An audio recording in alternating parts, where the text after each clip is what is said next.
Bom, boa noite a todos. É um extremo prazer poder voltar à nossa casa, a Casa do Advogado, que é a Ordem dos Advogados do Brasil, por um convite formulado pelo Dr. Humberto Luiz Borges Durso, que é conselheiro dessa casa, desde a primeira gestão do Dr. Durso, que é o diretor do Departamento de Cultura e Eventos, que vem conduzindo esse departamento com absoluta maestria. E, mais uma vez, é sempre muito bom nós estarmos aqui na OAB. Eu me sinto sempre muito acolhido aqui dentro. Primeiro, por ser a minha casa, entre aspas, sinto, e também para os estudantes, sinta-se como fosse a casa de vocês, porque é aqui que nós nos reunimos para trocar ideias, para bater um papo, enfim. Bom, o tema de hoje, como os senhores sabem, está relacionado a tutelas de urgência, não é?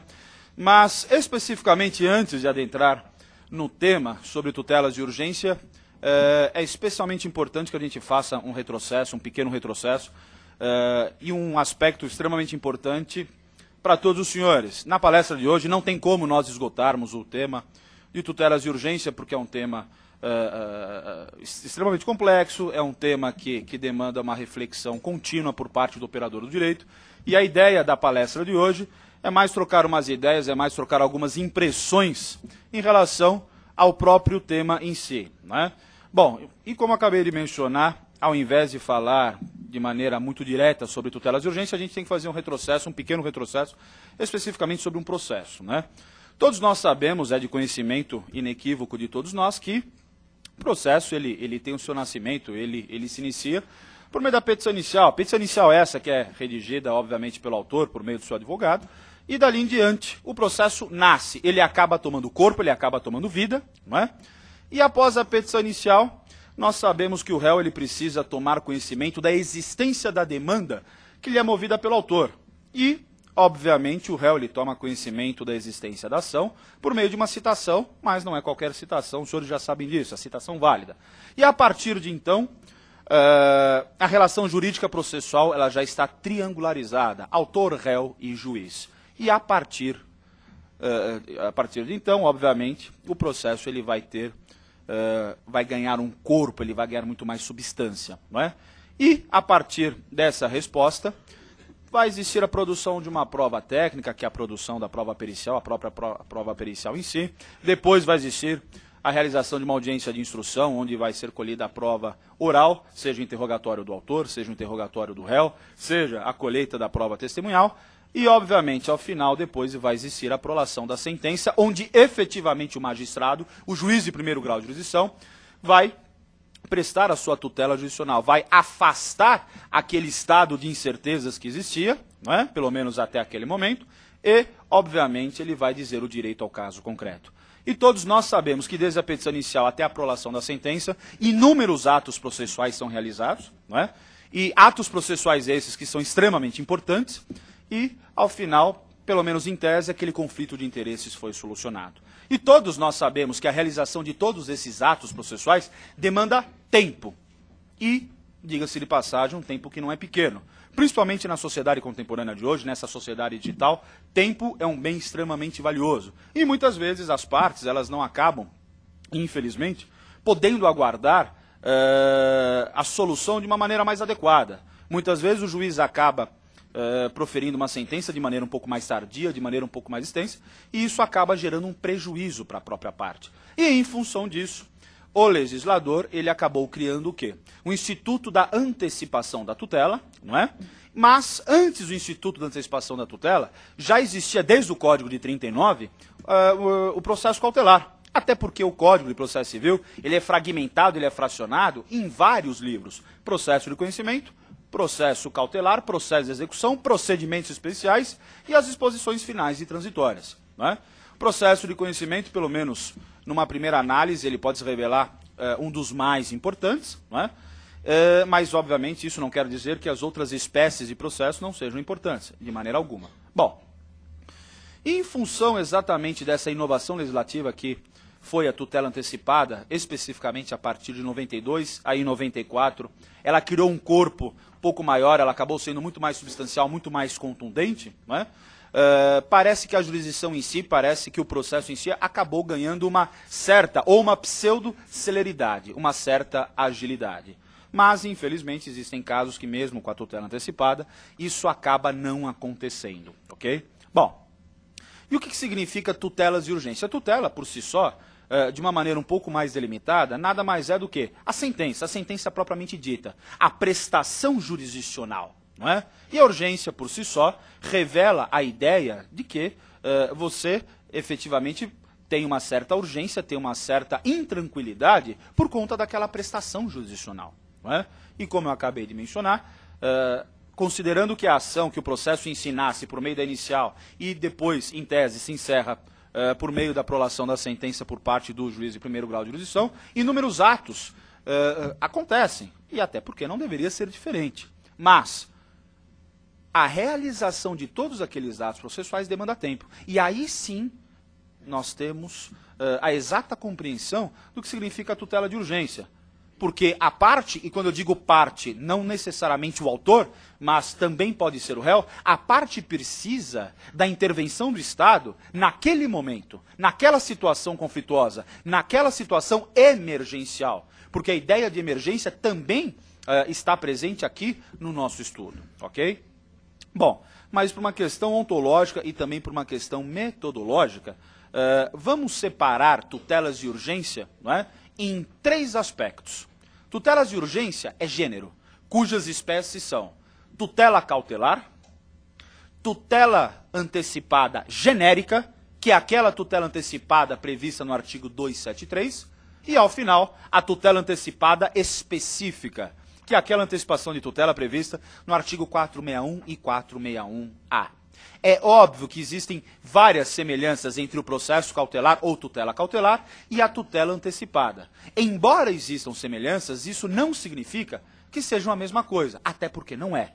Existem requisitos diferentes, existem hipóteses de incidência diferentes e características um pouco diferentes, não é? Bom, mas até por uma questão pedagógica, vamos iniciar o nosso bate-papo falando sobre o processo cautelar.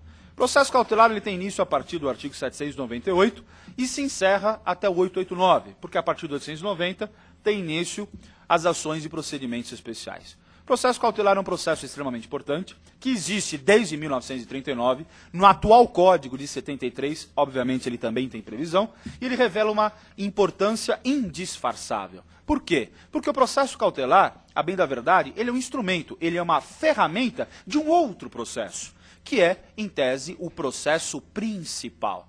E aqui nós não estamos relegando o processo cautelar a uma importância menor. Não, de maneira nenhuma. A ideia não é essa, a ideia do legislador também não foi essa.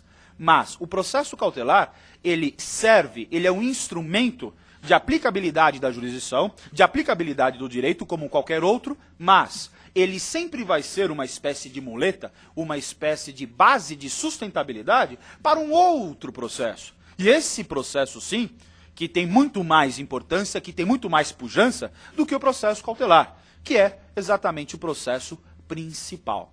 Então eu pediria aos senhores que ficassem sempre com a ideia de que processo cautelar é a base de sustentação, é a muleta, é o arrimo de um outro processo que, pelo artigo 806, é considerado o quê? O processo principal. Tá?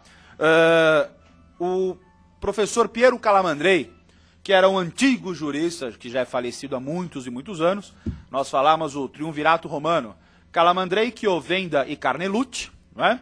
Calamandrei falava que o processo cautelar é um instrumento do instrumento. Por quê?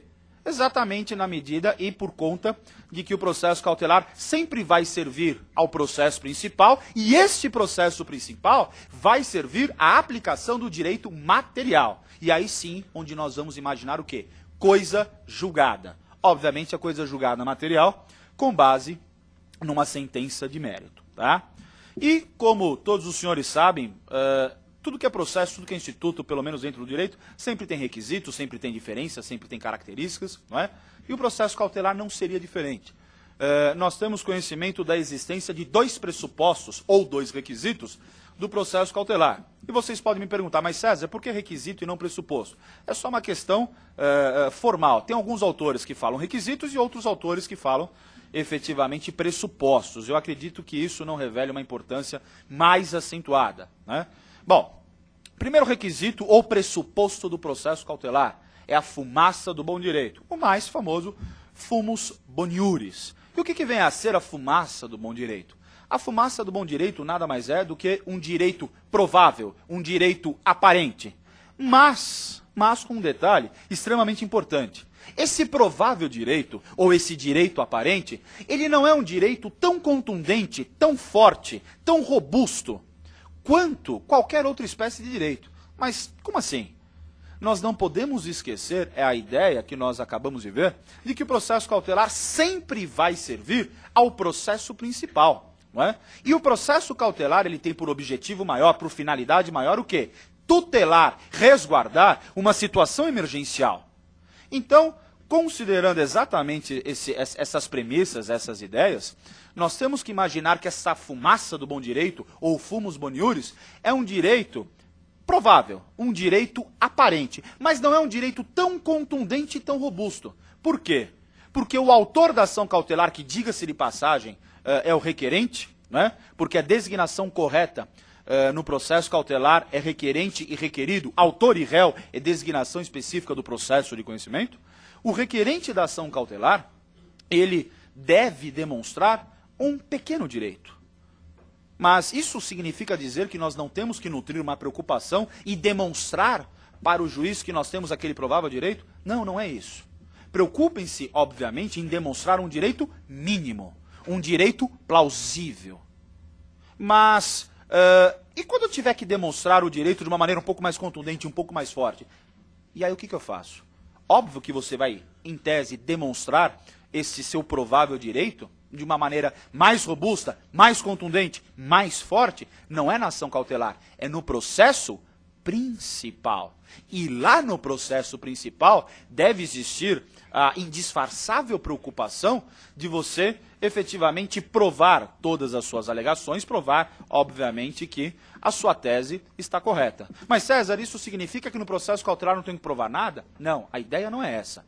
A ideia é que o processo cautelar, como ele serve sempre ao processo principal, e o processo cautelar tem a preocupação de tutelar, resguardar uma situação urgente, todas as outras questões de mérito, todas as outras questões mais aprofundadas, elas ficam relegadas para onde? Para o processo principal. Tá? Bom, e qual que seria o segundo pressuposto ou o segundo requisito do processo cautelar? Seria efetivamente o perigo da demora, ou o periculum in mora. E o que seria esse periculum in mora? O que seria esse perigo da demora? Perigo da demora nada mais é do que o perigo da demora da prestação jurisdicional. Porque o requerente da ação cautelar, ele vai demonstrar em juízo uma situação de fato. Juiz, eu estou passando, estou atravessando, estou vivenciando esta situação de fato. Eu não posso aguardar a sua sentença lá no processo principal, lá na frente, depois do contraditório, depois da ampla defesa. Por quê? Porque eu posso, infelizmente, sofrer o quê? Um grave dano de difícil ou incerta reparação. Então, o perigo da demora encerra qual ideia? Exatamente do perigo da prestação jurisdicional, da demora da prestação jurisdicional. Excelência, eu não estou aqui discutindo se eu tenho razão ou se eu tenho uma parte da razão. O que eu preciso do judiciário nesse momento é a sua intervenção e da melhor maneira possível. Por quê? Porque senão eu posso sofrer uma lesão. E lesão que, dependendo do caso e da natureza, ela é o quê? Irreparável. Imaginem, por exemplo, o autor, ou melhor, o requerente da ação cautelar, que revela para o magistrado, que revela para o juiz de primeiro grau de jurisdição, uma patologia. Olha, se eu não for, ou melhor, ou se eu não me submeter a uma intervenção cirúrgica em até 48 horas, por exemplo, eu posso morrer. Eu posso vir a falecer. E imagina efetivamente se o requerente dessa ação cautelar falece. Será que vai existir, digamos, a ideia de justiça dali em diante? Dependendo do caso sim, dependendo do caso não. Tá? Bom, mas a ideia que eu quero trazer aos senhores é que o perigo da demora nada mais é do que a demora da prestação jurisdicional. Mas, César, também existe um aspecto extremamente importante nesses dois requisitos. Quem é o responsável por avaliar se efetivamente vai existir a demora na prestação jurisdicional ou se você alega o periculum in mora e na verdade você não tem? É claro que aí nós vamos cair na discricionariedade do juiz. É o juiz de primeiro grau de jurisdição quem vai falar, efetivamente, há o perigo da demora e há a fumaça do bom direito. Ou o juiz de primeiro grau de jurisdição pode falar, respeito a sua convicção, respeito o seu requerimento, respeito a situação de fato que você está trazendo com essa ação. Mas eu não consigo vislumbrar a existência do perigo da demora, e muito menos do fumus boniuris. Não é? Bom, mas fixadas essas duas premissas do processo cautelar, nós temos também que considerar, pessoal, algumas características do processo cautelar. E existe, obviamente, algumas características muito importantes do processo cautelar. E a primeira característica qual é? Autonomia. O processo cautelar, embora sirva sempre a um processo principal, ele é autônomo, ele tem vida própria. Mas, César, ele não é a sustentabilidade do processo principal? Claro que sim. Mas isso não significa dizer que ele não tenha vida própria. Até porque a ação cautelar é uma ação como outra qualquer. Tem um procedimento específico? Tem uma ritualística específica? É claro que tem. Mas ele é autônomo, ele é distinto do processo principal. Ele tem vida própria, ele nasce por meio de uma petição inicial, como outra qualquer, e obviamente o processo cautelar também é encerrado por meio de uma sentença, que obviamente poderia e de fato será proferida, como em qualquer outro processo.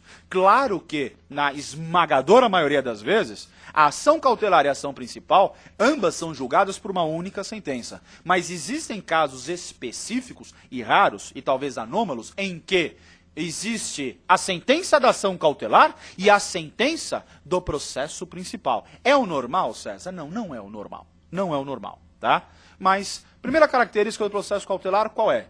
Ele é autônomo, ele tem vida própria. Segunda característica seria qual? Ele é revestido de acessoriedade. O processo cautelar, por incrível que pareça, ele é uma espécie de acessório do processo principal. Porque o ator principal aqui é o processo principal em si. E um ator de menor importância, obviamente, é o processo cautelar.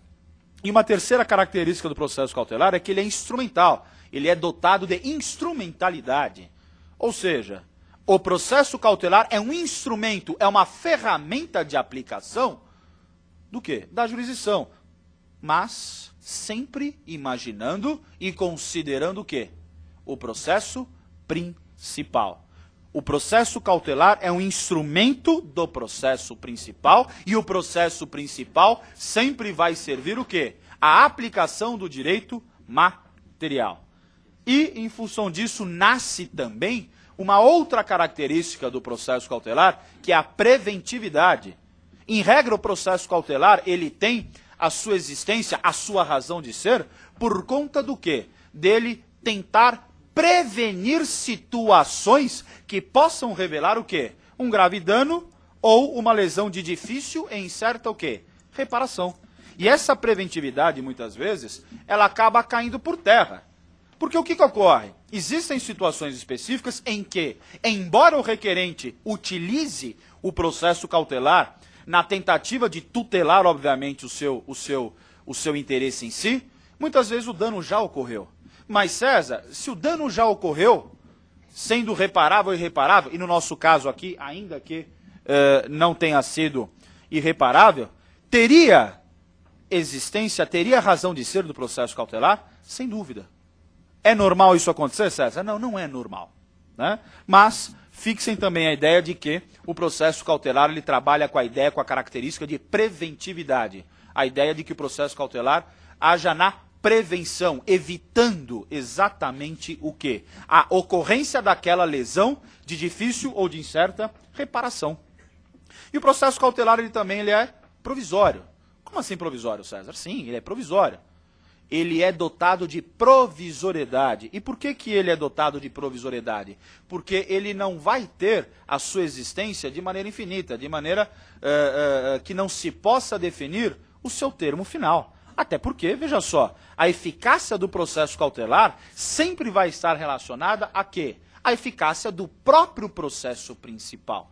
Imaginemos aquela hipótese, e aqui eu não vou adentrar na ideia específica da separação, do divórcio, mas vamos imaginar um pouquinho lá atrás, antes da emenda constitucional número 66 e por aí vai.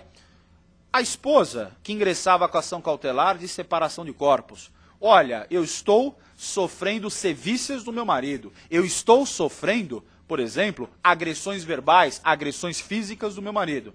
E para evitar, até porque ele já disse que vai me matar, eu preciso que ele se afaste do lar conjugal. Eu preciso que ele se afaste da nossa casa.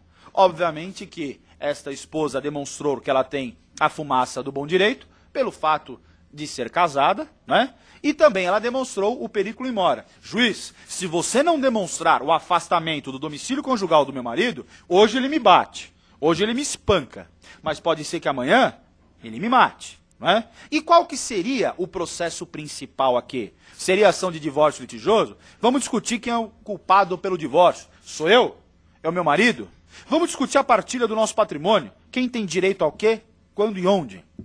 Há filhos desse consórcio conjugal, ou seja, o casamento. Com quem vai ficar os filhos? Com a esposa? Com o marido? Ah, os filhos são menores? Então existe a obrigatoriedade do pagamento de alimentos. Quem é que vai pagar alimentos? É o marido? É a esposa? E todas essas questões, obviamente, são discutidas onde? No processo principal. Então, vinculando a ideia de provisoriedade, o processo cautelar, que no nosso exemplo aqui era a ação cautelar de separação de corpos, ela sempre vai ter a sua existência, ela sempre vai ter a sua eficácia vinculada à existência do quê? Do processo principal. Acabou o processo principal, obviamente não existe razão de ser do processo cautelar, ok? E também por conta disso, existe uma outra característica do processo cautelar, que se chama cognição não exauriente. Mas César, que palavra difícil. Cognição nada mais é do que conhecer, conhecimento. Cognição significa conhecimento. E exauriente advém do verbo exaurir. Exaurir significa o quê? Esgotar. Então é um conhecimento, isso eu estou falando de uma maneira um pouco mais grosseira, é um conhecimento que não se esgota, sem dúvida. Até porque, demonstrando a existência da fumaça do bom direito, demonstrando a existência do perigo da demora, esta cognição não exauriente, ela tem razão de ser. Por quê? Vamos tomar esse exemplo que eu acabei de mencionar. Interessa para a esposa, lá na ação cautelar de separação de corpos, discutir a partilha do patrimônio, discutir se ela vai usar ou não o nome de casada, discutir com quem vai ficar os filhos, discutir se vai existir o pagamento dos alimentos? Claro que não. Porque essa discussão, de maneira muito mais aprofundada, de maneira muito mais extensa, de maneira muito mais robusta, ela vai existir onde? Lá no processo principal. Então nós não podemos imaginar o processo cautelar com esta cognição extensa, com esta cognição exauriente. Nós temos que imaginar o inverso, o que é diametralmente oposto. Espera aí, no processo cautelar, nós não podemos imaginar o aprofundamento por parte do juiz e também em relação tanto ao requerente quanto ao requerido, de todas as questões de mérito. Não é? Até porque seria um contrassenso você aprofundar todas as questões de mérito no processo cautelar e nada falar, e nada mencionar, e nada discutir lá no processo principal. E aí remonta exatamente aquela ideia da fumaça do bom direito e do perigo da demora. Ok? Então, fixem, por gentileza, que o processo cautelar, ele é caracterizado por uma cognição não exauriente, que é uma cognição que não se esgota, é uma cognição que não é finalizada e nem tem por que ser finalizada. Demonstrando a existência da fumaça do bom direito, demonstrando o perigo da demora, já é o suficiente. E é o suficiente para quê? E, um pouquinho mais para frente, nós vamos mencionar isso. É o suficiente para a concessão da tutela cautelar. Tutela cautelar essa que vai se exteriorizar de que forma? Ou por meio da famosa medida liminar, ou, se não, embora o juiz, entendendo que não seja, pelo menos naquele momento, a hipótese mais viável para a concessão da liminar, pode ele outorgar a tutela cautelar, não na liminar, mas lá na frente, por meio da sentença. Ok? E também existe um outro aspecto, uma outra característica do processo cautelar, que é aquela característica relacionada ao quê? À revogabilidade. A medida liminar concedida pelo juiz, ela sempre é passível de revogação. Ou, de uma maneira um pouco mais imperfeita, a medida liminar, ela sempre pode ser cassada. Mas isso pode acontecer, César? Claro que pode acontecer. E muitas vezes, diga-se de passagem, acontece. O juiz, ele concede a liminar dentro da ação cautelar, claro. Depois existe o ajuizamento da ação principal. O contraditório, obviamente, é instalado de uma maneira muito mais profunda, de uma maneira muito mais contundente. E o juiz acaba se convencendo de que o requerente, embora tivesse sido agraciado com a medida liminar, ele entende que o requerido, réu no processo principal, é quem tem razão. Ah, é, César? Isso acontece? Acontece. E acontece de uma maneira assim frequente? Relativamente frequente. Mas este relativamente frequente não significa que é na maioria das vezes. A ideia que eu quero trazer é a ideia de revogabilidade do processo cautelar. O juiz concede a liminar? Concede. Mas ele faz um alerta. Requerente, já que você foi em tese agraciado com a medida liminar, isso não significa que essa medida liminar ela vai ter um efeito perpétuo. Isso não significa que a medida liminar vai ter um efeito permanente. É óbvio que muitas vezes pode acontecer, se lá no processo principal, o requerente, obviamente, tiver a graça do seu pedido ser acolhido. Mas, se ocorrer exatamente o inverso, o juiz fala, espera só um minutinho. Embora eu tivesse concedido a liminar lá atrás para você, há um mês, há 6 meses, há 1 ano, há 3 anos, não interessa o tempo, agora eu tenho a plena e inabalável convicção de que essa liminar não deve permanecer, não deve subsistir. E em função disso, ou seja, da revogabilidade, eu estou cassando, eu estou revogando a medida liminar. Isso pode acontecer? Claro que pode acontecer, senhores. Bom, e eu pergunto a todos, e as ações cautelares? O que significa ação cautelar e processo cautelar? Eu tenho absoluta certeza que a maioria de todos os operadores do direito, eles têm por hábito mencionar ação cautelar e processo cautelar como sinônimos. E a ideia não é essa. Ação cautelar é a ideia de ação judicial. Mas processo nós não podemos imaginar que seja a mesma coisa que ação. Até porque são conceitos e ideias completamente distintos. Ação nada mais é do que aquele direito subjetivo de que a parte tem de bater as portas do judiciário e obter uma sentença. Se essa sentença vai resolver o mérito ou não, isso é outra história, é um outro problema. E processo nada mais é do que o instrumento, a ferramenta de aplicabilidade de jurisdição ou da jurisdição, seja em primeiro e em segundo, ou para alguns autores em terceiro grau de jurisdição. E vou mais além. Existe também uma outra ideia. Ação cautelar, processo cautelar e medida cautelar. Ah, eu vou ingressar com uma medida cautelar. 95% dos operadores do direito acabam tendo esse hábito. Mas seria um hábito, em termos de empregabilidade da expressão, correto? Eu acredito que não. Por quê? Quando nós falamos medida cautelar, nós temos que imaginar o quê? A exteriorização da liminar. Eu ingressei com a ação cautelar, obtive a medida liminar, e medida liminar que efetivamente é sim a medida cautelar. Eu ingresso com a ação cautelar, peço ao juiz, excelência, o meu plano de saúde, ele não permite esta intervenção cirúrgica. Diz que o meu contrato, ou melhor, o nosso contrato de prestação de serviços, é um contrato que contém uma cláusula que, por exemplo, colocar no marca-passo está fora de cobertura. E o que ocorre? Eu vou precisar desse marca-passo, senão eu posso vir a óbito. Ingresso com a ação cautelar, requeiro a concessão da liminar e o juiz concede a medida liminar. Ele concede a tutela cautelar.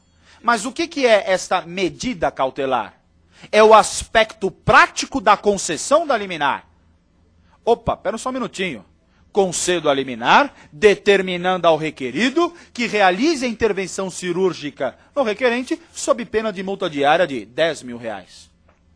A medida cautelar em si nada mais é do que a exteriorização do próprio bem perseguido pelo requerente. Falar que eu vou ingressar com medida cautelar, embora a esmagadora maioria das vezes dos advogados, dos profissionais e dos próprios juízes falem dessa forma, eu entendo humildemente que não está correto. Medida cautelar nada mais é do que a exteriorização do que se busca. E quem busca? O requerente. Eu não vou ingressar com uma medida cautelar. Eu vou ingressar com uma ação cautelar e obter esta medida cautelar, que é o aspecto prático, por assim dizer. Não é? Bom, e em função disso, também existe uma outra ideia das ações cautelares nominadas e inominadas. Primeiro aspecto, quando nós falamos ação cautelar nominada ou inominada, isso também revela uma certa imprecisão. Porque o artigo 798 do Código diz os procedimentos cautelares específicos. E por que específico? Porque ele tem previsão expressa dentro do CPC. Ação cautelar de sequestro, ação cautelar de arresto, ação cautelar de alimentos provisionais. Mas, César, eu percebo e constato que a esmagadora maioria comenta e afirma ação cautelar inominada. Quando nós estamos imaginando inominada ou nominada, isso advém de um termo que se chama nomen iuris. E o que significa o nomen iuris? É a própria existência, no Código de Processo Civil? De uma certa forma, sim. Mas, se os senhores lerem o Código de maneira vagarosa, com cuidado, peguem a partir do 813, que são as ações cautelares específicas. Porque do 798 ao 812 é a teoria geral do processo cautelar. Do 813 ao 889 são as ações cautelares específicas. E eu pergunto aos senhores, será que todos os problemas da vida, seja de uma pessoa jurídica ou de uma pessoa física, se resume à existência tão somente dessas ações cautelares? Claro que não. Um grande exemplo, a famosa ação cautelar de sustação de protesto. O devedor recebe um aviso do tabelionato de protesto e nesse aviso contém: senhor devedor, Vossa Senhoria tem um prazo de 2 dias, 3 dias, para poder realizar o cumprimento da obrigação, que efetivamente é o pagamento do valor contido naquele título, seja um título de crédito ou um título mercantil, sob pena de eu protestar o título. Existe aqui dentro do CPC ação cautelar de sustação de protesto? Não. Não existiu no Código de 39, não existe no Código de 33 e também não existe no projeto que está tramitando em Brasília ação cautelar de sustação de protesto. E diga-se de passagem, no novo CPC, o processo cautelar ele foi extinto. Não existe mais processo cautelar no futuro, novo, talvez velho, Código de Processo Civil.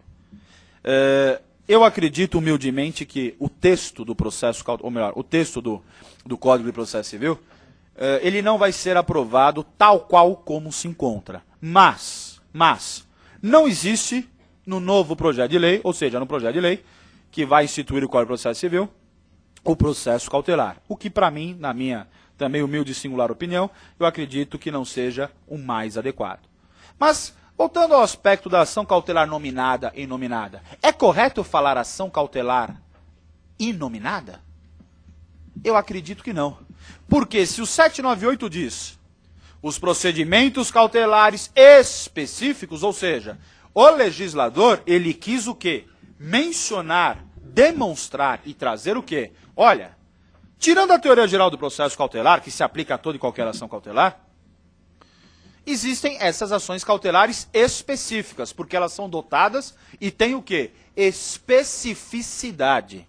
Agora, isso não quer dizer que qualquer outra situação de fato que revele a possibilidade de uma lesão grave, de difícil ou de incerta reparação, isso não significa dizer que o Estado não vai intervir e que o Estado não vai tutelar o interesse do requerente. E aí, os senhores vão imaginar, então, espera um pouquinho. Se eu tenho uma situação conflituosa, uma situação emergencial, que não está descrita nas ações cautelares específicas, que é o sequestro, é o arresto, os alimentos provisionais, homologação de penhor legal e todos aqueles outros, Eu não posso ingressar com a ação? Não, não é isso. Não só pode como deve, mas no momento de você rotular ou denominar aquela ação, eu sugiro uma humilde sugestão, perca o hábito de falar ação cautelar inominada. Porque o 798, ele é textual, ele é objetivo, no sentido de falar dos procedimentos cautelares específicos. Então, senhores, o que não é específico é o quê? Inespecífico. É muito mais correto, até por uma questão de terminologia, é muito mais correto por uma questão de exatidão, falar ação cautelar inespecífica e não ação cautelar inominada, ok? E também uma outra ideia que nos aflige, e aflige a todos os operadores do direito. Satisfatividade do processo cautelar. O processo cautelar, ele é satisfativo? Em regra, não. Ou melhor, em regra, não deveria ser. Mas, o que ocorre? Se o processo cautelar é a base de sustentação, é a muleta, é o arrimo do processo principal, a ideia é que o processo cautelar não pode ter ou ser satisfativo. Mas, infelizmente ou felizmente, existem situações do nosso cotidiano e situações, obviamente, jurídicas, perfeitamente descritas na lei, em que a ação cautelar, ela é satisfativa. Mas não como regra, mas sim como verdadeira e indisfarçável exceção. O melhor exemplo que nós podemos cogitar: marido e mulher se separam. A mulher mantém a guarda da criança. O pai exerce o seu direito de visita. Semanalmente o pai pega a criança na sexta, devolve no domingo. Paga a pensão, bonitinho, é um excelente pai. Um belo dia, este mesmo pai, que supostamente ou teoricamente era um bom pai, ou é um bom pai, o que ocorre? Ele acaba, digamos assim, pensando, eu vou pegar o meu filho, eu vou levar para o Zimbábue, eu vou levar meu filho, sei lá, para o Afeganistão. E a coitada da mãe mal sabe. E aí? A mãe, de maneira completamente espontânea, voluntária, entrega a pequena criança ao pai. O pai diz tchau, tchau, tchau, e vai para o apartamento dele junto com o filho. A mãe descobre que este pai quer fugir com a criança. Mas esse pai paga a pensão corretamente? Paga. Esse pai lá atrás dividiu o patrimônio? Dividiu. Esse pai cumpre com todas as suas obrigações paternas em função do poder familiar? Cumpre. Ou seja, a mãe não tem nada para reclamar. Pelo menos em tese. O que faz essa mãe? Ingressa com uma ação cautelar de busca e apreensão de menor. E diz ao juiz, Excelência, o requerido aqui era meu marido.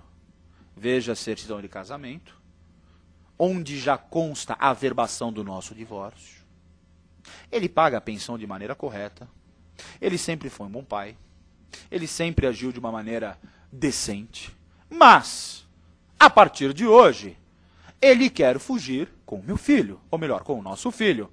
Embora ele também detenha o poder familiar expresso no Código Civil, embora ele cumpra com o regime de visitas que foi acordado e muitas vezes determinado, isso não dá o direito do meu ex-marido, o pai do nosso filho, de pegar a criança e cair no mundo, fugir. E não existe a certeza de que meu ex-marido, de posse do meu filho, do nosso filho, vá voltar.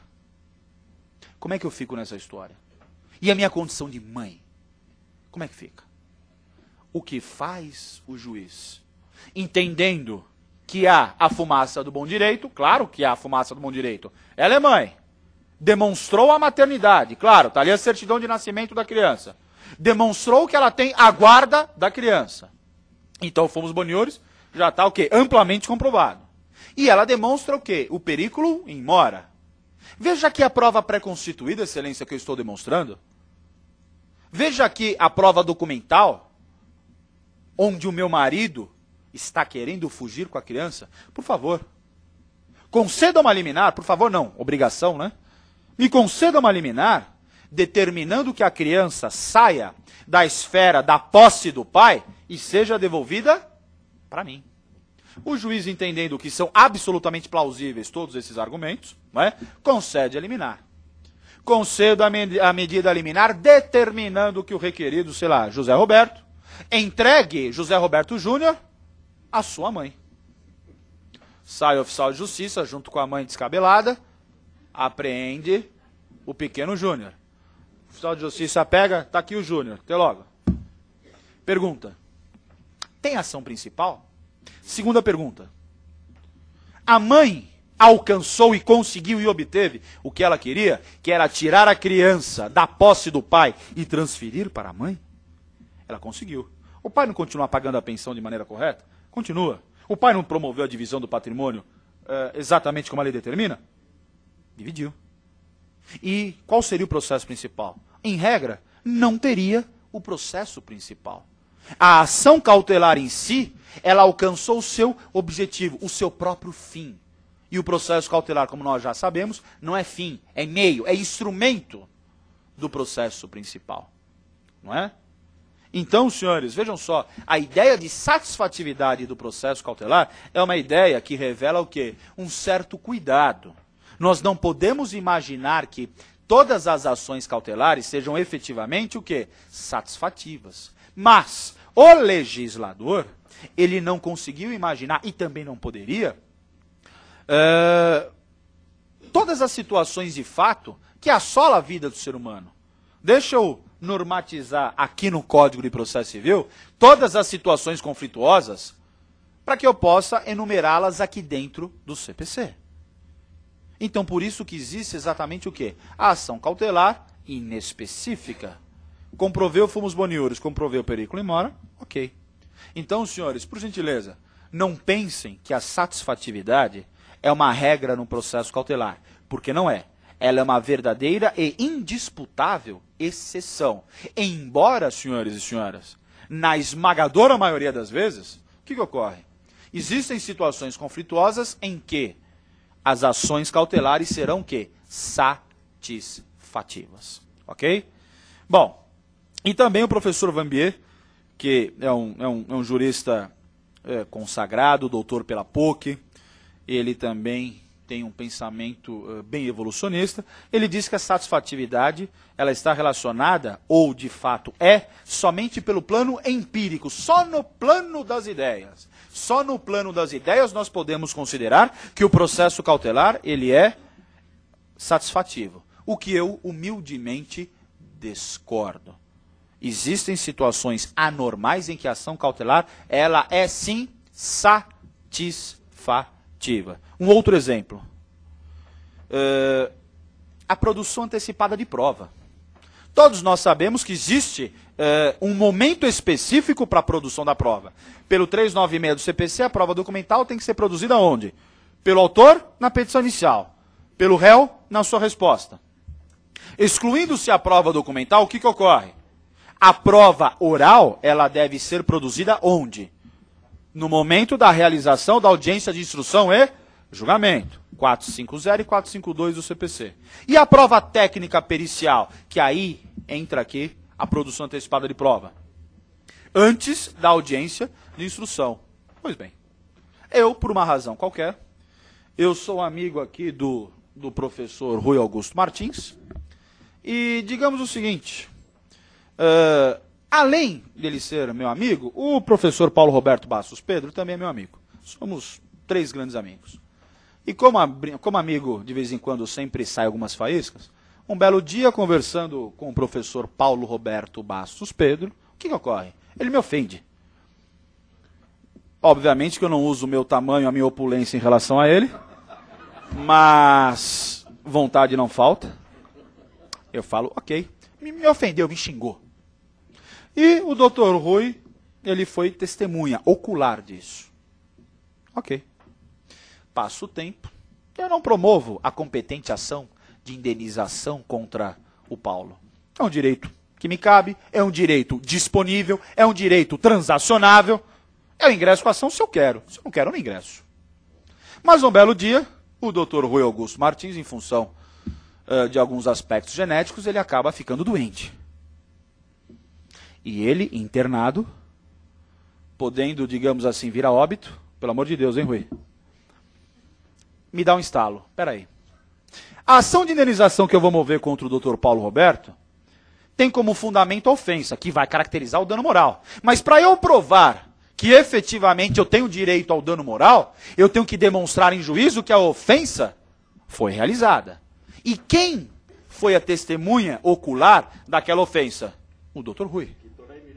Exato. E o que ocorre? Rui, internado, quase à beira do óbito. O que eu faço? Ingresso com uma ação cautelar de produção antecipada de prova e peço ao juiz: Excelência, eu quero efetivamente o quê? O depoimento do Dr. Rui. Porque ele está internado, ele pode vir a óbito e mais. Ele é a única prova de que eu disponho se eu quiser mover uma ação de indenização contra Paulo Roberto Bastos Pedro. O juiz concede a liminar. O juiz concede a liminar. Vai todo mundo para o fórum, para o hospital, e para aqueles que estão me olhando com ponto de interrogação, isso acontece. Vai o juiz, escrevente, eu e meu advogado. O juiz toma o depoimento da testemunha dentro do hospital. Ok, é reduzido a termo, todo mundo assina. Assinaram? Assinaram. A prova que eu quis, ela está resguardada? Está. Você fala para mim se pode morrer em paz. Agora pode ir. Vai com Deus que o diabo está de férias, vai. E o que ocorre? Eu sou obrigado a ingressar com a ação de indenização contra o Dr. Paulo Roberto? Não. Mas eu tenho a prova preservada, não tenho? Se um dia eu quiser, dentro do prazo prescricional, eu movo a ação. Mas qual era o meu objetivo com a produção antecipada de prova? Não era só obter exatamente o testemunho do Dr. Rui? Sim. Então basta. Então, senhores, por gentileza, fixem a ideia, humildemente, de que satisfatividade não deve ocorrer no processo cautelar. E se ocorrer, é em caráter excepcional. Ou seja, uma verdadeira exceção. Tá? E a competência da ação cautelar? Onde eu vou ingressar com a ação cautelar? A regra normal. Nós temos que imaginar, se os direitos forem disponíveis, e se for direito real, mobiliário, e se for direito pessoal, artigo 94 do CPC. E o que diz o artigo 94 do CPC? Que a ação deverá ser proposta onde? No domicílio do réu. Mas esta competência ela pode sofrer alguma espécie de modificação? É claro que pode. Existem situações em que esta competência ela é o quê? Modificada, ela é alterada. Vou dar um exemplo. O artigo 100 do CPC. Embora o Código de Processo tenha sido promulgado em 1973, em plena ditadura militar, onde o machismo imperava de maneira praticamente absoluta, o artigo 100 do Código de Processo Civil diz o quê? Que a mulher tem uma faculdade de promover ação cautelar onde? Ou no domicílio do seu ex-marido, ou se não, se ela quiser, onde? Onde ela mantém o seu domicílio ou a sua residência. O artigo 100 nada mais é do que uma exceção do artigo 94. Então a regra geral qual é? A ação cautelar deve ser proposta onde? Perante o domicílio do réu. Mas aqui, como estamos tratando de processo cautelar, não é réu, é o requerido. E o que ocorre também? A ação cautelar, ela também pode ser ajuizada, e dependendo do caso, ela deve ser ajuizada em segundo grau de jurisdição. César, então existe a possibilidade de uma ação cautelar fluir, tramitar em segundo e terceiro grau de jurisdição? Sem dúvida. É comum? Não, não é comum.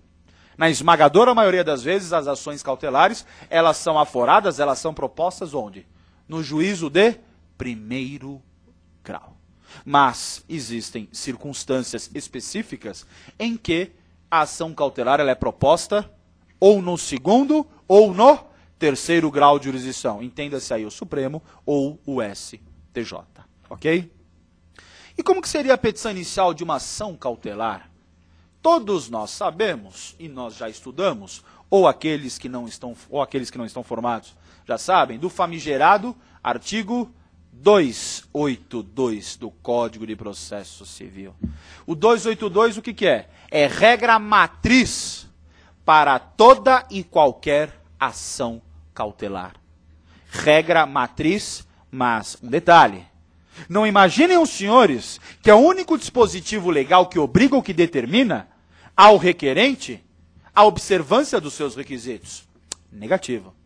No caso do processo cautelar, no caso da ação cautelar, o requerente, e a bem da verdade, o advogado com capacidade postulatória, o advogado representando o requerente no momento da confecção da petição inicial, ele não deve somente observar o artigo 282.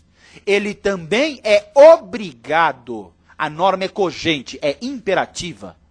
Ele também é obrigado a observar o quê? Além do artigo 282, o artigo 800 do CPC.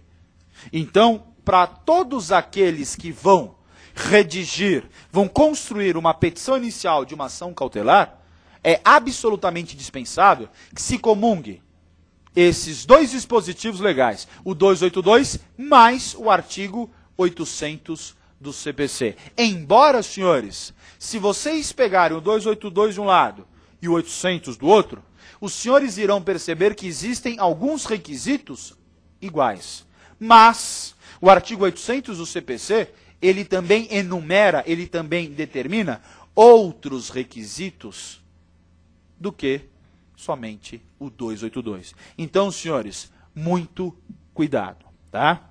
Bom, e a tutela cautelar, ela é exteriorizada de que forma? Qual é a forma mais pujante? Qual é a forma mais normal? Por meio da famosa medida liminar. E a medida liminar, como todos os senhores já sabem, medida liminar nada mais é do que uma decisão judicial. Se vocês pegarem o artigo 162 do CPC, os senhores vão constatar. Os atos do juiz consistem em decisões interlocutórias, sentenças e despachos. Então, senhores, medida liminar é decisão interlocutória. Decisão interlocutória, que diga-se de passagem, pode ser concedida em qualquer grau de jurisdição. Então, a forma mais comum, mais coerente e mais utilizada em juízo é que o processo cautelar, a tutela cautelar, ela sai de dentro dos autos do processo para o mundo do fenômeno, ou como diz o professor que eu venda, para o mundo fenomenológico, por meio do quê? Da medida liminar. A exteriorização do que o juiz determina ocorre por meio da medida liminar e, consequentemente, por meio do quê? Da medida cautelar. Então, a primeira hipótese de exteriorização dentro dos autos do processo ocorre por meio da liminar. E a segunda hipótese, obviamente, por meio de uma sentença. Porque, repito, existem hipóteses em que o juiz não concede a liminar, porque ele entende que naquele momento não estão presentes os requisitos específicos, fumaça do bom direito e o perigo da demora, mas, enquanto a ação cautelar vai fluindo, vai tramitando, o que ocorre? Ele, juiz, concede a tutela cautelar somente onde? Na sentença, ok? E dali vai nascer, obviamente, todos os recursos que nós já imaginamos. Contra decisões interlocutórias, o recurso de agravo. Dependendo do caso, agravo na modalidade retida e, dependendo do caso, agravo na modalidade de instrumento. Ok? Bom, senhores, essas foram as considerações iniciais do processo cautelar. Agora, passemos à antecipação de tutela. Como nós já sabemos, a tutela antecipada nada mais é que a sentença que é proferida antes do momento normal, antes do momento adequado, por uma razão qualquer, ou por algumas razões específicas que nós vamos ver. Antes de 1992, não existia dentro do Código de Processo Civil nenhuma previsão expressa da antecipação de tutela. Mas, de uma maneira um pouco vulgar, de uma maneira imperfeita, a antecipação de tutela, ela era aplicada, por exemplo, nas ações possessórias. Quando o juiz concedia uma liminar reintegrando o autor na posse, ou nas ações de alimentos, quando o juiz, ele, por exemplo, concedia uma liminar determinando provisoriamente que os alimentos já fossem pagos logo de início. E o que aconteceu? Em função de um certo lobby, em função de uma pressão da comunidade jurídica, dos advogados, dos juízes, dos promotores, dos ministros, dos desembargadores, o que aconteceu? Foi efetivamente instituída a tutela antecipada. E o que ocorre? A partir de então, ela acaba tendo, e de fato possui, uma aplicabilidade extremamente ampla, quase que ilimitada. E agregado ao fato da tese de doutorado de um jurista paranaense, que é o professor Luiz Guilherme Bittencourt Marinoni, que foi orientado por um professor da PUC, que foi, na verdade, o professor Donaldo Armelin, um dos maiores processualistas que o Brasil já conheceu. Em função dessa tese de doutoramento do professor Luiz Guilherme Marinoni, o que aconteceu? A tutela antecipada acabou ganhando um certo corpo, e em função disso ela foi normatizada dentro do CPC. Não é? Bom, foi criada a tutela antecipada. Mas o que vem a ser a tutela antecipada? Primeiro, é uma espécie de tutela de urgência. Se lembram lá atrás, quando eu disse tutela de urgência, gênero, cujas espécies são tutela antecipada genérica, tutela antecipada específica e a tutela cautelar. A regra geral é que petição inicial, citação válida, resposta do réu, despacho saneador, produção da prova pericial, depois, realização da audiência de instrução, realização do quê? De memoriais, se for o caso. E aí, o que ocorre? Sentença. Mas tudo isso demora tempo. E quanto tempo? E aí? Quanto tempo? Eu também não sei. Eu também não sei. Pode demorar 6 meses? Pode demorar 1 ano? Pode demorar 3 anos? Não sei. E o que ocorre? E aí? Será que eu posso aguardar a tutela jurisdicional lá para frente? Será que eu posso aguardar 3 anos a sentença de mérito do juiz? Não. E aí, efetivamente, a materialização da tutela antecipada acaba ganhando um corpo, acaba ganhando uma força extremamente importante. A tutela antecipada, de maneira conceitual, nada mais é do que você antecipar, ou seja, antes do momento específico, antes de um momento oportuno, antes do momento previsto, a própria sentença do juiz, considerando o quê? O pedido ou os pedidos formulados pela parte. Tanto é que se os senhores pegarem o 273 tem mais ou menos a seguinte redação. A requerimento da parte, o juiz considerar a tutela antecipada desde que, existindo a prova inequívoca da verossimilhança das alegações, e por aí vai. Então, senhores, a tutela antecipada nada mais é do que a antecipação da provável, e provável aqui não quer dizer certa, da provável sentença do juiz em relação, em tese, ao pedido ou aos pedidos formulados, que nesse caso, quem formula pedido é o autor. Mas isso também não significa que a tutela antecipada, ela somente é concedida em favor do autor da ação. E aqui eu já estou falando de processo de conhecimento. Aqui eu não falo mais em processo cautelar quando eu estou diante e presente da tutela antecipada. Porque também existe a possibilidade da tutela antecipada ser concedida em favor do réu. Acontece, César? Acontece? Então, senhores, vejam só. Se nós temos que considerar que antecipação da tutela ou tutela antecipada, que são expressões sinônimas, nada mais é do que uma sentença provável de maneira antecipada com base nos pedidos, eu estou imaginando, e também não deveria ser diferente, a ideia de efetividade, a ideia de agilidade, a ideia de rapidez.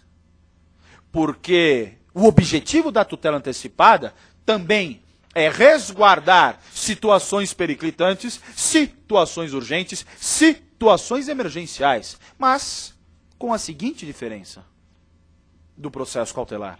O processo cautelar serve a um processo principal, que pode ser o processo de conhecimento, pode ser o processo de execução, pode ser qualquer ação dos procedimentos especiais e por aí vai. Aqui no caso da antecipação de tutela, eu já estou trabalhando com o próprio processo principal. E aí, o cenário muda um pouco de figura. Né? E, como todo instituto jurídico, na sua esmagadora maioria das vezes, tem as suas características, a tutela antecipada, ela também é dotada do quê? De provisoriedade. A tutela antecipada, ela é provisória. Provisória até quando? Em regra, até o momento em que o juiz for proferir o quê? A sua sentença de mérito. Porque também, senhores, não vão imaginar que cabe tutela antecipada quando não há mérito. Nunca, jamais. A tutela antecipada sempre e deve estar relacionada à ideia de mérito. Então a tutela antecipada ela é provisória porque ela tem início e fim. Ela tem uma vida útil. E a utilidade dessa sua própria vida se encerra, acaba, quando? Quando existir efetivamente o quê? A prolação da sentença. Diferentemente do processo cautelar, a tutela antecipada, esta sim, ela é plenamente satisfativa. Porque nós estamos trabalhando e tratando, nesse caso, senhores, do quê? Do próprio processo principal, do mérito. Porque a sentença que será proferida nesse caso, efetivamente regula o quê? Mérito. Ou vou acolher ou vou rejeitar o pedido do autor. Ou tem prescrição ou tem decadência. Enfim, todas aquelas hipóteses do artigo 269. Diferentemente do processo cautelar, onde não há mérito, salvo naquelas hipóteses em que a cautelar, repito, ela for o quê? Satisfativa. Não é? Bom, e quais são os requisitos da tutela antecipada? Se os senhores pegarem lá o 273, o 273 ele revela, ele evidencia exatamente os requisitos da tutela antecipada. E quais são os requisitos? Primeiro requisito, 273 diz, há requerimento da parte. Então, primeiro requisito da tutela antecipada, ela tem que ser o quê? Requerida. A parte tem que requerer a tutela antecipada. Existe uma discussão se a tutela antecipada ela pode ser concedida ex officio ou de ofício. Isso significa o quê? Será que o juiz, independentemente da parte ter requerido a tutela antecipada, ela pode ser concedida ex officio? Existe uma corrente que diz o seguinte, não pode.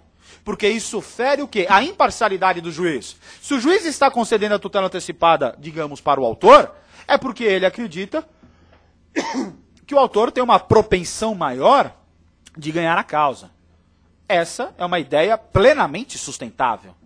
Mas existe uma segunda corrente em que diz o seguinte, excepcionalmente a tutela antecipada não só pode, como deve ser concedida. Por exemplo, imaginemos que o autor redige a petição inicial, cumpre com todos os requisitos do artigo 282, e ao final, por um lapso qualquer, ou até às vezes por inabilidade, por inaptidão, ele acaba não requerendo de maneira expressa, de maneira textual, a tutela antecipada. Embora não exista requerimento expresso, o juiz, lendo a petição inicial, lendo a causa de pedir, lendo o pedido, ele percebe que é o caso de tutela antecipada, mas ele, juiz, também constata que o advogado, ele acabou não requerendo. Agora, imagina num caso de uma cirurgia. E aí? Somente por um requisito formal, o juiz vai deixar de conceder a tutela antecipada? E aí entra a ideia de direito processual civil constitucional. Dignidade da pessoa humana. Eu, juiz, eu vou ficar com remorso de não ter concedido a tutela antecipada, porque o advogado, ele não requereu de maneira expressa, e eu, lendo a petição inicial, percebendo, constatando aquela situação conflituosa, aquela situação emergencial, eu não vou conceder? Negativo. E vocês podem me perguntar, César, dessas duas correntes que você acabou de mencionar, qual delas prevalece? Prevalece de maneira quase que absoluta. Em caráter excepcional, pode e deve o juiz conceder a tutela antecipada ex officio. Ok? Bom, então o primeiro requisito da antecipação da tutela, requerimento da parte. E qual seria o segundo requisito? O 273 diz, a prova inequívoca da verossimilhança das alegações. Primeiro aspecto, aí a gente tem que começar a imaginar e a estudar e a digredir parte a parte. A prova inequívoca. Opa, o que é prova? Prova é um instrumento para você demonstrar em juízo ou que um fato existe, ou que ele não existe, ou que dependendo do caso ele pode vir a existir. Que é o famoso fato futuro. Então eu tenho que provar. E eu tenho que provar logo no momento em que eu requeiro a tutela antecipada. A doutrina, nesse ponto, o professor Talamini, professor Arrudalvin, eles dizem de maneira muito contundente, e na minha humilde opinião até acertada, que a prova inequívoca mencionada pelo legislador no 273 é uma prova genuinamente documental. Até porque você não vai pegar alguém pelo braço, fala aí para o juiz que você viu que o cidadão fez isso ou fez aquilo. O juiz não vai, em tese, acreditar. Então, senhores, este requisito denominado a prova inequívoca é uma prova necessariamente de natureza documental. É aquela prova documental extremamente forte, robusta, contundente, cujo conteúdo revele ao juiz que a parte que está requerendo a tutela antecipada tem um direito quase que extreme de dúvidas. Diferentemente lá do processo cautelar, que é uma mera fumaça do bom direito. Essa prova inequívoca é uma prova essencialmente, genuinamente, e eu digo até quase que em caráter obrigatório, documental, onde se demonstra ao juiz, e eu digo aqui juiz de primeiro, segundo ou terceiro grau de jurisdição, que você tem razão. Então, primeiro requisito, eu requeiro a tutela antecipada. Segundo requisito, eu provo de maneira documental. Mas eu provo o quê? O que eu tenho que provar? O que o legislador impõe para mim, em termos de prova? E aí vem a segunda parte. A prova inequívoca do quê? Da verossimilhança. Verossimilhança é a expressão sinônima, que significa o quê? Verdade. Verossimilhança quer dizer verdade. Então, interpretando a prova inequívoca, que é uma prova contundente, uma prova robusta, uma prova muito forte, da verdade. Que verdade? E aí o legislador continua. Prova inequívoca da verossimilhança das alegações. Então, você está provando de maneira documental e também de uma forma contundente, robusta, forte, pujante, que tudo que você alega é absolutamente o quê? Verdadeiro. Esse é o segundo requisito e de uma indisfarçável importância também. Eu tenho que demonstrar ao juiz que tudo que eu estou alegando é manifestamente verdadeiro. Porque alegar e não provar é a mesma coisa que não alegar. O ônus da prova é seu. Artigo 333 do CPC. E aí? Eu sou obrigado a provar? Claro que sim. A única imprecisão ou inexatidão do legislador, qual foi? Quando ele diz o quê? A prova inequívoca da verossimilhança da alegação. Ele deveria ter, penso eu, ter mencionado o quê? A prova inequívoca de caráter documental ou de natureza documental da verdade da alegação. Porque também já chegou até o STJ a discussão muitas vezes, várias discussões, que eu reputo que são estéreis, mas espera aí, o legislador disse prova. Ele não diz qual espécie de prova. É prova pericial? É prova documental? É prova testemunhal? É uma vistoria? É uma avaliação? O que que é? Porque nesse ponto, aí nós vamos irradiar uma série de raciocínios. Prova é um conceito muito abstrato. Não é? Bom, e o terceiro requisito da tutela antecipada qual é?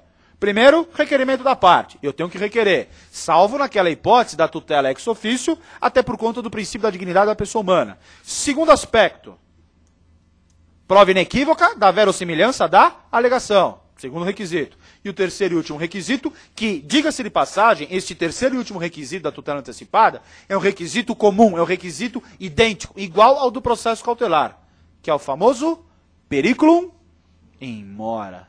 Não basta você requerer, não basta você demonstrar que tudo que você alega é absolutamente verdadeiro. Você, quando eu digo você, seja autor ou réu, mas na esmagadora maioria das vezes é o autor, você deve ter a necessidade de se socorrer da tutela antecipada. Porque, tal qual como no processo cautelar, a tutela antecipada, ela pode ser concedida inaudita altera a parte, ou seja, sem que haja audiência da parte contrária. E aí nós vamos imaginar e constitucionalizar o processo ainda mais. Espera aí, mas eu tenho um contraditório, eu tenho ampla defesa, ou melhor, são duas garantias constitucionais que devem ser respeitadas. Como é que você concede a tutela antecipada sem antes me ouvir, sem antes permitir que eu faça o repique da sua alegação?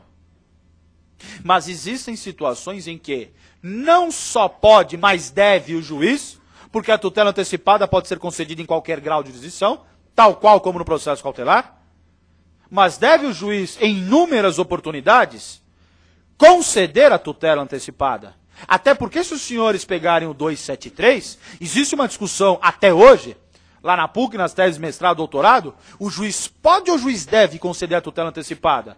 Eu requeri de maneira expressa. Eu provei de maneira inequívoca. E eu demonstrei um periculum in mora, ainda assim o juiz vai ter a discricionariedade de conceder a tutela antecipada? Negativo. E parece que a corrente doutrinária e também jurisprudencial, ela é absolutamente contundente. Comprovou os requisitos da tutela antecipada, o juiz é obrigado a concedê-la sob pena de responsabilização pessoal. Pessoal. César, é a sua opinião pessoal? Sem dúvida. Até porque seria um contrassenso você imaginar o Instituto da Tutela Antecipada no sentido de agilizar a prestação jurisdicional e comprovando todos os requisitos da tutela antecipada, e ainda assim você conceber a ideia de que o juiz, eu vou ver se eu vou conceder ou não. Negativo, excelência, nada pessoal, mas o senhor vai conceder sim. Vai porque vai. E ponto, acabou. Bom, nós temos também alguns outros aspectos da tutela antecipada. Ela é o quê? Reversível. Mas como assim, César? Sim, ela é reversível. Imagina que eu ingresso com ação judicial. Sei lá, uma ação de obrigação de fazer acumulada com indenização por dano material e dano moral. O juiz me concede a tutela antecipada relativa à obrigação de fazer.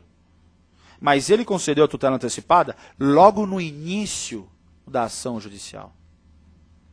A ação judicial, ela é quase que ainda embrionária. Ela ainda está nascendo. Nem citação do réu teve. O réu nem ofereceu resposta. Espera só um minutinho. Ok, o juiz concede a tutela antecipada, impõe o preceito cominatório 287, que é a famosa multa de natureza pecuniária. O réu é citado, validamente, claro. Oferece a resposta e diz lá o juiz, sabe por que eu não cumpri a obrigação de fazer? Excelência, você se lembra daquele princípio que diz exceptio non ad implet contractus? Exceção do contrato não cumprido? Eu não cumpri a minha parte porque o autor não cumpriu a dele. Aí o juiz olha, tem razão. Como é que o cidadão quer que eu faça se ele não fez a parte dele num contrato? E que também isso desborda em outro princípio. Pacta sunt servanda. O contrato faz lei entre as partes, em regra. Então, nós temos que tomar muito cuidado e imaginar que a tutela antecipada, ela deve ser revestida de reversibilidade. Mas, cuidado, Não é a tutela em si que é reversível, é o seu aspecto prático, é o seu aspecto econômico. Imaginemos que o juiz ele conceda a tutela antecipada. Olha, coloca aí sei lá, faz o cidadão se submeter ao tratamento quimioterápico. Injeta lá o remédio relativo à quimioterapia. Ok, a ação continua. Depois percebe-se que o hospital tinha razão em não fornecer o tratamento de quimioterapia. O hospital vai falar para o paciente, ô cidadão, vem aqui que eu vou te enfiar um monte de tubo e vou te arrancar teu sangue? Claro que não. Existem casos em que a tutela antecipada, pelo aspecto empírico, ela é irreversível. Mas não é a tutela em si, a esterilização da tutela em si, é o seu aspecto econômico. Bom, como eu não posso pegar de novo o remédio que eu injetei no corpo lá do autor, por conta da quimioterapia, então eu vou liquidar isso de que forma? Perdas e danos. Já que eu ganhei, o pedido do autor foi rejeitado, foi desacolhido, então vai dar perdas e danos. Então a regra é que a tutela antecipada, ela é o quê? Reversível. E em caráter excepcional, ela é irreversível, ok? Bom, um outro aspecto também da tutela antecipada diz respeito ao âmbito recursal. Todos os requisitos, toda a casuística inerente à tutela antecipada em primeiro grau de jurisdição, que é a mais comum, se aplica de maneira tranquila em segundo grau de jurisdição. Não estou entendendo, César. Se vocês pegarem o artigo 527, o 557 e o 558 do CPC, os senhores vão perceber e constatar a tutela antecipada recursal. E o 527, o 557 e o 558 trata especificamente do quê? Do agravo de instrumento. Requer a tutela antecipada em primeiro grau. O juiz rejeita, o juiz desacolhe, o juiz nega. Opa, então, já que ele negou por meio de uma decisão interlocutória essa suscetível de causar uma lesão grave de difícil ou de incerta reparação, eu vou fazer o quê? Interpor o recurso de agravo na modalidade de instrumento. Já que o juiz de primeiro grau negou a tutela antecipada, eu requeiro a tutela antecipada onde? Em nível recursal, em grau recursal. Posso requerer um agravo de instrumento? Não só pode, como deve. Dependendo do caso, posso requerer a tutela antecipada dentro do recurso de apelação? Também pode. Então, senhores, não fiquem restritos à ideia de que a antecipação da tutela, ela somente está relacionada ao primeiro grau de jurisdição. Ela também está relacionada ao segundo grau de jurisdição, embora de maneira excepcional. Ok? Senhores, eu já falei, acho que 1h25, acho que o pessoal já está um pouquinho cansado. Como eu disse, a ideia, a pretensão aqui não foi esgotar o tema do processo cautelar e da tutela antecipada. A ideia aqui foi trazer, efetivamente, algumas impressões, algumas noções sobre o processo cautelar, sobre a tutela antecipada, reafirmando que o nosso novo Código de Processo Civil, se promulgado desta forma, ele pode aí trazer algumas modificações que por uma vertente ou por uma vertente pode ser interessante, por outra vertente talvez não seja interessante. Obviamente a tutela antecipada prevalece no futuro novo, quase velho Código de Processo Civil. Eu queria agradecer a presença de todos, dos meus alunos, ex-alunos, me desculpar por alguma coisa e eu estou à disposição de todos. Muito obrigado.